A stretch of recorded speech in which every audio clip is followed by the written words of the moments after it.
Diketahui, kehidupan dan kebiasaan orang di Arab Saudi memang selalu unik untuk dikulik. Jelas, banyak perbedaan antara Indonesia dan Arab Saudi dari berbagai hal, termasuk dalam hal kuburan atau makam di sana. Ternyata, kuburan di kota Mekah, Arab Saudi wajib dibongkar setiap 4 tahun sekali.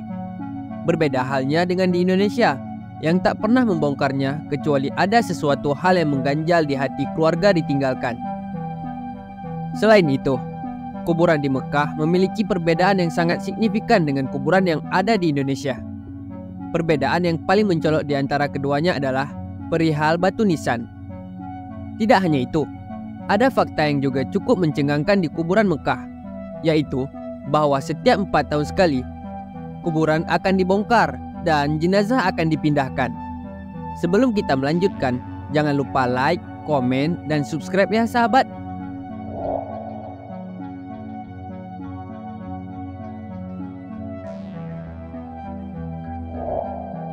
Pemerintah Arab Saudi akan membongkar makam setiap 4 tahun sekali.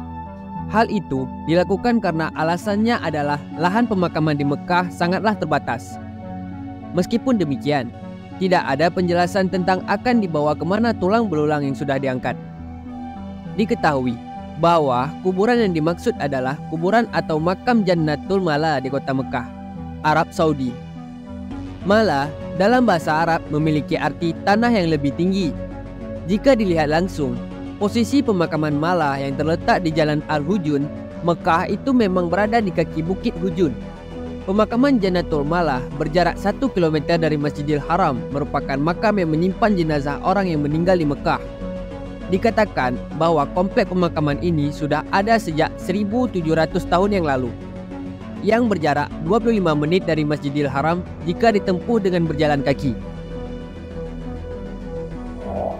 Pemakaman Mala sudah ada sejak zaman Arab Jahiliyah, jauh sebelum Nabi Muhammad SAW lahir dan diutus untuk menjadi Nabi di Mekah. Kuburan dengan nama lengkap Maqbarah Jannatul Mala merupakan kuburan umum bagi masyarakat setempat ataupun jamaah haji yang wafat di daerah Mekah.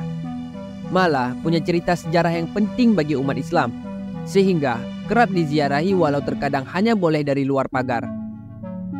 Beberapa keluarga Rasulullah Muhammad SAW dan tokoh penting dalam sejarah Islam dikuburkan di Mala. Mereka diantaranya istri Nabi Muhammad, Khadijah, dan 2 putra Nabi Muhammad, Al-Qasim bin Muhammad dan Abdullah bin Muhammad. Selain itu, kakek Nabi Muhammad, Abdul Muttalib bin Hashim, dan pamannya Abu Talib juga dikuburkan di Mala. Di Mala juga dimakamkan Sumayyah bin Al-Khabat. Ia wanita pertama yang mati syahid. Abdullah bin Yasir atau saudara Ammar bin Yasir, serta putri dan putra sahabat Abu Bakar Siddiq radhiyallahu anhu, yaitu Asma binti Abu Bakar Siddiq radhiyallahu anhu dan Abdurrahman bin Abu Bakar Siddiq, serta putra sahabat Umar bin Khattab, yaitu Abdullah bin Umar bin Khattab.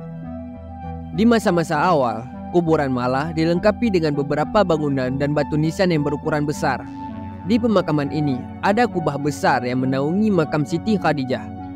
Para peziarah jadi lebih mudah menemukan pemakaman ini.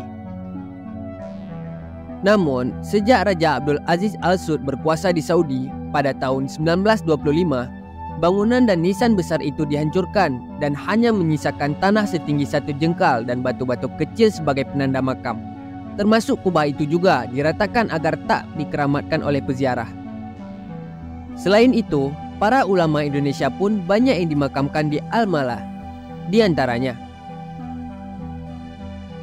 Syekh Ahmad Khatib Sambas 1875, Syekh Nawawi Banten 1897, Syekh Junaid Betawi akhir abad 19 Masehi, Syekh Abdul Haq Banten 1903, Syekh Ahmad Khatib Minangkabau 1916, Syekh Abdul Hamid Kudus 1916, Syekh Mahfuz Tremas 1920, Syekh Mukhtar Bogor 1930, Syekh Umar Sumbawa 1930-an, dan Syekh Abdul Qadir Mandailing 1956. Dan beberapa tahun lalu, Salah satu ulama Indonesia, Kiai Haji Maimun Zubair atau Mbah Mun, juga dimakamkan di sini, di mana dikabarkan bahwa makam Mbah Mun yang akan dibongkar ternyata jenazah almarhum masih utuh dan tetap dimakamkan di Jannatul Malah. Sekian dari kami, semoga bermanfaat. Mohon maaf bila ada kesalahan.